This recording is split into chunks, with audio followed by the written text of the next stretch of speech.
저는 윤석열 대통령이 결국에는 법률가지만은 법률적으로 이것을 방어할 수 없다라고 판단하고 계속 이제 지지자들을 선동하고 지지자 결집을 통해 가지고 물리적 저지를 하려고 하는 것 같다. 네. 이런 상황인 것 같은데요.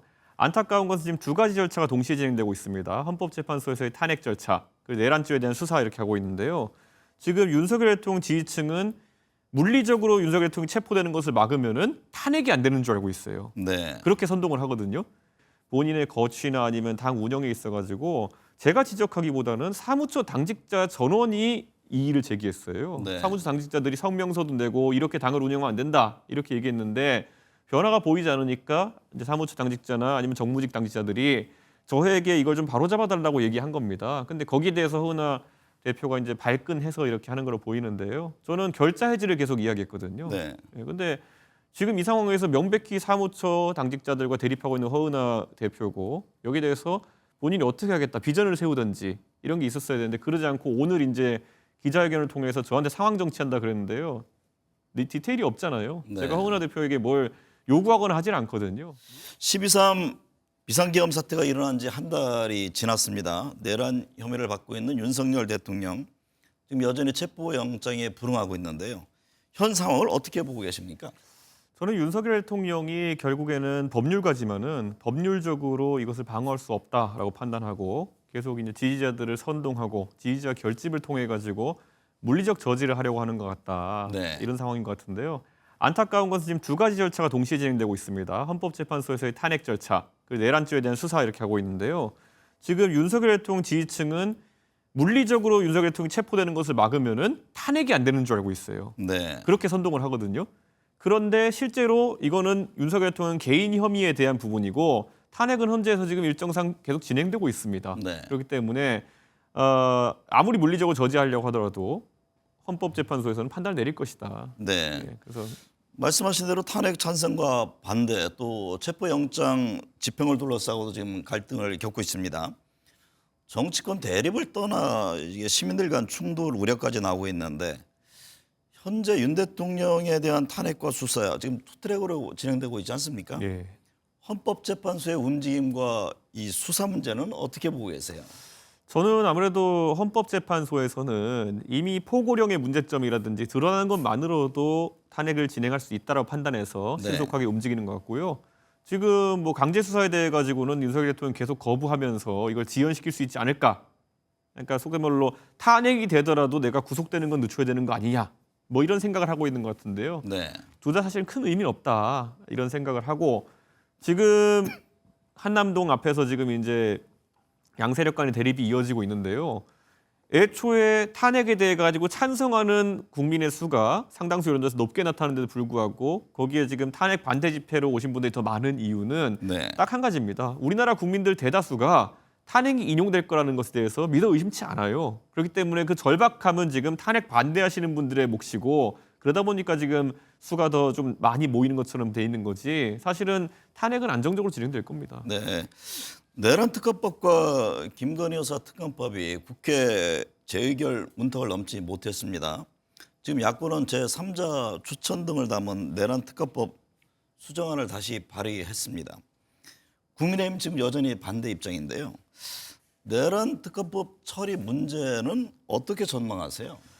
저는 최근에 이제 권영세 비대위원장이 뭐 체포 여부와 또 이런 특검법에 대한 부분을 좀 바터해 보는 게 어떻겠냐는 취지의 문자에 답하는 모습 뭐 이런 네. 것들이 찍힌 적이 있었는데요. 국민의힘 내부에서도 고민이 많은 걸로 알고 있습니다. 지금 윤석열 대통령의 어제 체포영장 저지가 아까 제가 말씀드린 것처럼 일반 국민 중에 상당수는 저걸 막으면 탄핵이 안 되는 거라고 생각하는 분도 있어요. 네. 실상 이제 이런 절차를 아는 정치인들이나 정치 고관여층은 저렇게 솔직히 말해서 그냥 물리적 저지하면서 이렇게 막아서다가 탄핵이 나버리면 황당한 상황이거든요. 국민의힘은 대선 준비할 시간도 없는 채로 그냥 대선을 맞아들이게 되는 거거든요. 네. 그렇기 때문에 어쨌든 타협을 해야 된다라는 얘기가 나오고 있고 그중 하나가 이제 내란 특검에 동의하는 것이다 이런 얘기 나오고 있습니다. 이 의원은 윤 대통령의 그 체포영장 집행 저지를 위해 관저에 간 국민의힘 의원들을 향해서 한 달 뒤까지 윤 대통령을 좋아하는 분들은 없을 것이다라고 직격을 했습니다. 어떤 의미입니까? 지금 대통령 탄핵이 결론 나기 전까지 국민의힘 의원들이 뭐 대선 이야기를 하거나 이런 것들이 상당히 좀 부담스러울 수밖에 없습니다. 네. 그렇기 때문에 지금 안 하고 있는 것인데 탄핵이 인용되는 순간 급격하게 의원들은 미래 권력을 향해 달려갈 겁니다. 네. 그것이 지금 뭐 홍준표 지사도 언급되고 있고 오세훈 시장도 언급되고 있고 그 두 분 중심으로 해가지고 뭐 다양한 후보군들이 나올 텐데요. 그쪽에 가서 줄 서고 싶어 하지 누가 지금 대통령 지키려고 시간을 보내고 싶겠습니까? 그렇기 때문에 자연스럽게 윤석열 대통령은 좀 잊혀진 상황이 될 것이다 이렇게 봅니다. 네. 국민의힘 김민전 의원이 윤 대통령 체포영장 집행을 막겠다는 청년 단체, 뭐 자칭 백골단을 네. 국회로 불러서 논란이 됐습니다. 내란과 김건희 여사 특검에 대해 찬성표를 던진 김상욱 의원에게 탈당을 권유했다는 얘기도 들리고요. 국민의힘 상황은 어떻게 보세요? 저는 김민전 의원 같은 경우에는 뭐 의원 되신 지 얼마 안 됐지만은 네. 여러 가지 논란이 지금까지 있어 왔고 근데 이번에 특히 발생시킨 논란은 역사적 맥락에서 봐도 이해가 안 가는 겁니다. 김민전 의원이 제가 알기로는 서울대학교 84학번이신 걸로 알고 있고요. 우리가 또 민주화의 상징적인 인물 중에 하나인 박중철 열사가 서울대학교 84학번인데 그러면 그 백골단이라는 그 이름이 가지는 의미를 네. 모를 리가 없습니다. 그리고 국회 기자회견장은 저도 더러 이제 다른 사람에게 빌려주기도 하지만은 이런 사고가 발생할 수 있기 때문에 더더욱 면밀히 어떤 내용으로 발언할지를 체크하게 되어 있습니다. 예전에 기억나시지만은 김진태 의원과 몇 명이 5.18 관련해서 토론회를 뭐 이렇게 주최하는데 거기에 이름을 빌려주고 했다는 이유만으로도 윤리위의 징계 대상으로 올라가게 됐었거든요. 그렇죠. 저는 그 정도로 여기에 민감하게 보는 곳이 국민의힘인데 이번에 저런 백골단이라는 이름을 자칭하는 그런 분들이 왔다? 이거는 김민전 의원이 책임질 수밖에 없는 상황이다. 이렇게 네. 보는 거고요. 저게 지금 도움이 된다고 생각한다면 그건 정치인으로서 좀 자격 미달이다. 네. 이번 저 논란을 통해서 국민의힘이 어떤 이득을 받습니까? 없습니다. 네. 김상욱 의원 탈당을 두고서도 논란이 있었잖아요. 그러게요. 김상욱 의원이 뭘 잘못했는지 과연 국민의힘의 관계자가 냉정하게 이야기할 수 있는 분이 있을까요? 예, 그 국회의원은 저보다 헌법기관으로서 본인이 하고 싶은 말을 할 수 있는 거고, 예, 그리고 그게 싫으면 나가라 이렇게 얘기할 것 같으면요.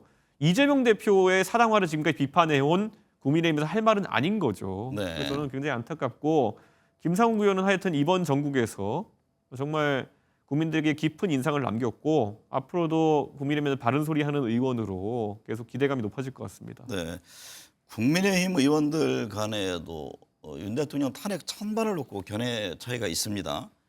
쌍특검법 처리를 두고도 입장이 다른데 여전히 뭐 친윤, 친한계 논란도 있고요. 국민의힘이 향후 분당 사태까지 갈 수 있다고 보십니까? 그렇게 보기에는 소위 그 비윤 계열의 구심점이라고 일컬어졌던 한동훈 대표 주변의 세력들이 비례대표 의원들 위주로 구성돼 있기 때문에 네. 실질적인 움직임은 어려울 것이다. 그리고 한동훈 대표나 그 비윤계에 속한 사람 중에 저랑 또 소통이 되는 의원들의 얘기를 들어보면은 사실 초선이고 이런 사람들이 많아가지고 그게 어떻게 하는 거냐를 물어보는 경우도 있습니다. 네. 네, 그렇기 때문에 정치적 결사체로서 활동하기 좀 어려울 것이다. 그렇게 봅니다. 네. 개혁신당 내부도 좀 시끄럽습니다. 예. 이 의원은 허은하 대표가 지난 총선 때 예. 비례대표를 요구한 내용을 공개했고 허 대표는 지금 이준석 의원의 상황 정치를 하면서 이게 부당한 축출 시도다 이렇게 지적을 했는데 이 논란의 본질이 뭡니까?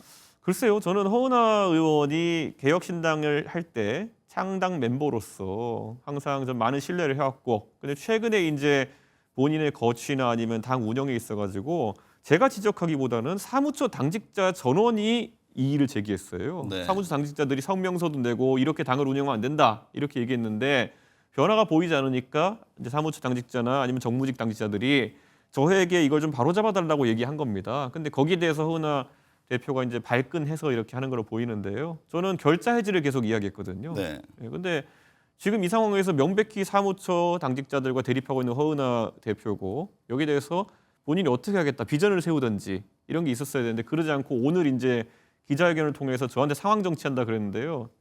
디테일이 없잖아요. 네. 제가 허은하 대표에게 뭘 요구하거나 하질 않거든요. 물어보면 답해주는 정도 이상을 걸 하지 않거든요. 그러니까 좀 격해진 것 같은데 수렁으로 빠지고 있는 것이 아닌가 본인이 그런 안타까움이 있습니다. 허 대표에 대한 해임 절차 얘기도 나오던데 이게 언제쯤 그러면 이 당 내용이 정리가 됩니까? 저는 사실 오늘 행위로 인해 가지고 당원들의 이제 불만은 극에 달했을 것이다 네. 이렇게 보고요. 아마 다음 주 중으로 이제 절차가 시작되지 않을까라는 생각하고요. 네. 이게 다른 당과 다른 거는 저희가 그렇다고 해서 뭐 당원들한테 뭐 허은하 대표한테 문자 폭탄 보내라 뭐 이런 얘기 하는 사람도 없지 않습니까? 네. 그런데 그런 게 저희는 개혁신당은 원래 그런 거 싫어하고 연판장 쓰는 것도 싫어하고 네. 그렇기 때문에 저희가 최대한 차분하게 이걸 해결하려고 하고 있는데 오늘 아마 허은하 대표가 선을 좀 넘어가지고 당내에 불신을 많이 사게 된 것 같습니다. 이번 주가 이제 시작됐는데 이번 주입니까? 다음 주입니까? 이번 주쯤에 아마 저희가 네. 실제적인 절차에 움직일 걸로 보입니다. 네. 이 의원은 올 3월 30일 이후에 네. 선거가 열리면 이제 만 40세가 돼서 대선에 출마할 자격이 됩니다. 관련해 차기 대권도자 의사를 밝힌 바 있는데요. 차기 대선 출마 의지 확고한 거죠.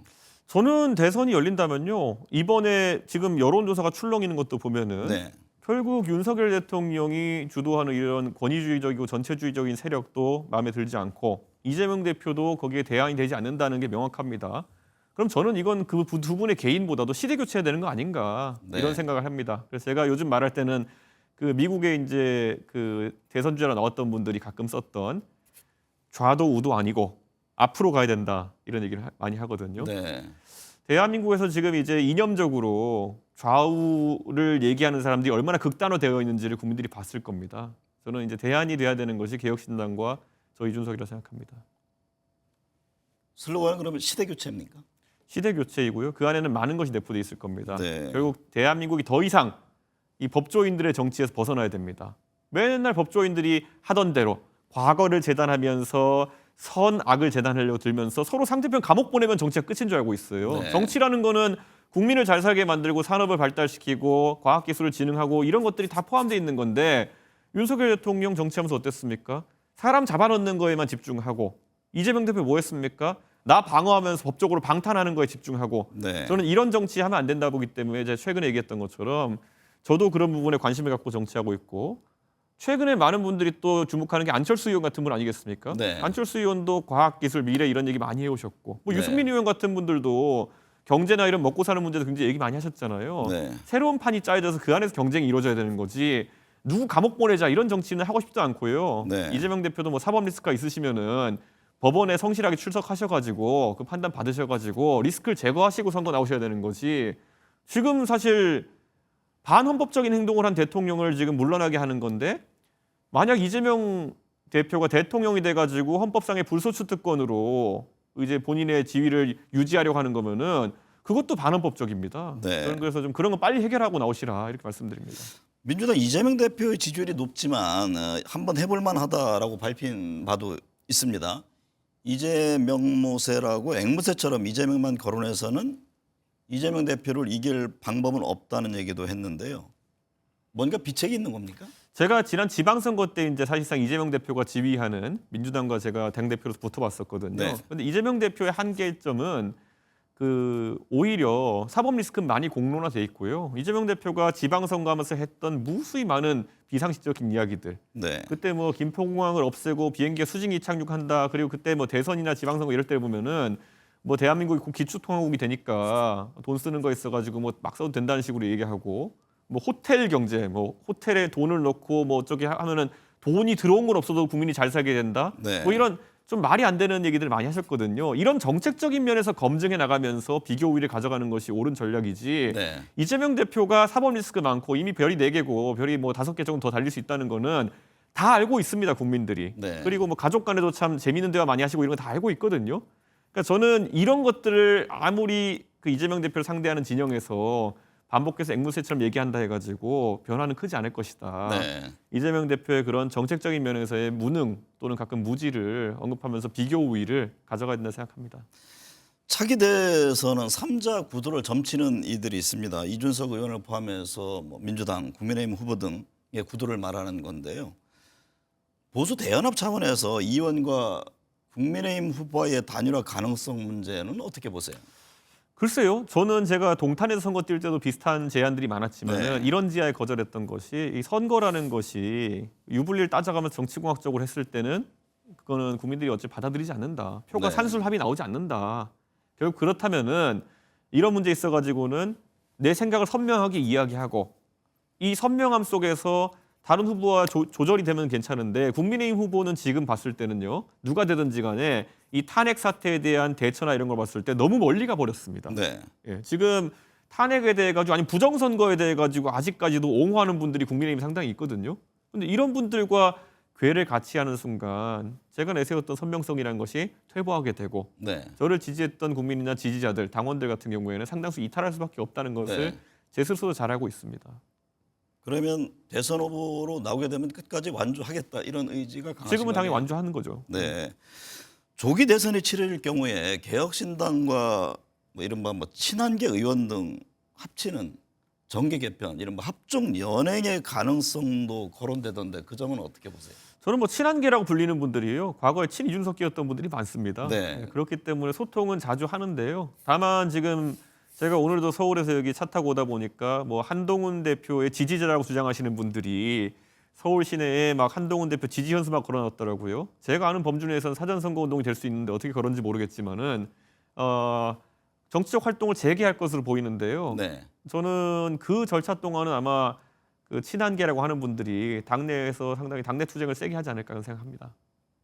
한동훈 전 대표가 만나자고 하면 뭐 서로 논의할 수 있는 그런 상황은 되는 저는 겁니까? 만나자는 사람들은 다 만나고요. 네. 그런데 한동훈 대표와 저와의 생각은 많이 좁혀지지 않고 네. 아까 제가 말했던 것처럼 한동훈 대표가 훌륭한 법조인이었을지는 모르겠으나 최근에 법조 위주의 정치를 좀 이제 물려야 된다라고 하는 제 주장과 결이 맞지는 않을 것 같습니다. 네.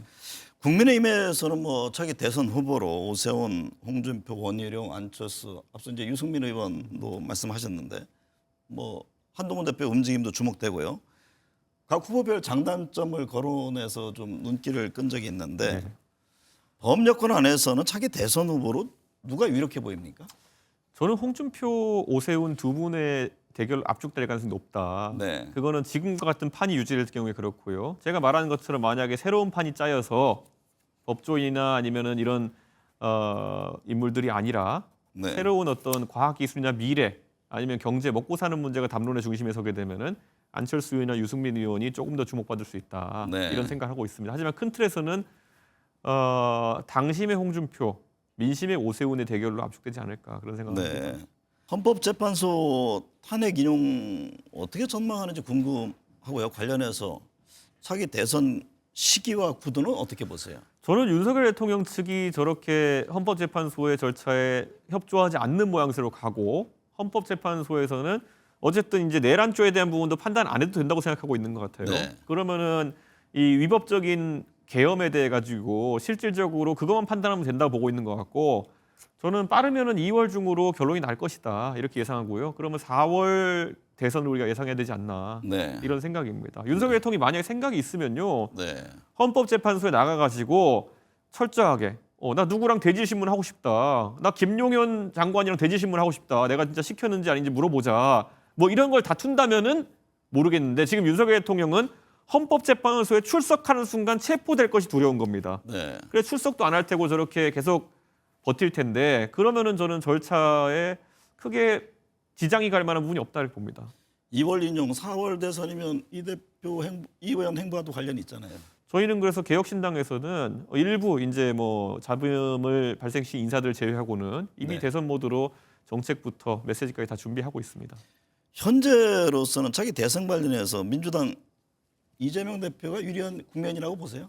저는 유리하다고 봅니다. 왜냐하면 민주당의 그런 자금력, 조직력 그리고 이재명 대표의 뭐 인지도는 뭐 좋든 나쁘든 모든 국민이 알고 있지 않습니까? 네. 상당히 유리하다 보고요. 하지만 이 대통령 선거라는 것이 우리 국민들이 정말 5년간의 미래를 바라보고 많은 고민을 하면서 하는 투표이기 때문에 네. 저는 결과는 확신할 수 없다 그런 생각합니다. 네.